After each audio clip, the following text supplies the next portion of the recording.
Okay, sige, game. Sige na, anak. Imaginein mo nasa stage ka. Wala kami.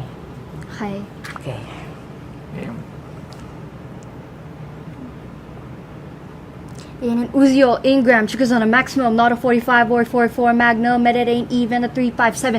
No 12 gauge, but the mouth, so listen na, dito na si Kiko at kasama ko si Chito at si Glock 9. It's time to rock right. Di ka matigil lumabas sa mga salita sa kibibig, di pa dadaig ang bungang, halag tumungang, lahat na papahanga sa talento, ko'y tagakalentong, bata bandalo yun na ngayon nakatira sa antipolo, sumasaklolo sa mga hip-hop, pwede ka ririno, pwede rin trip lang. Si Glock kasama ang parokya, parang bulaga na kailangan di mabokya, di mo na kailangan malamang kung bakit pa, kaming lahat ay nagsama-sama. Mic check, eto na nagsanib naman po sa Friends Magana Glock Night at parokya. 1, 2, 3, 4, let's ball in! Okay. Diba? Nananalay tay. Ang Nashock dugo. siya doon, ha? Nashock kayo, nashock din kami. Nashock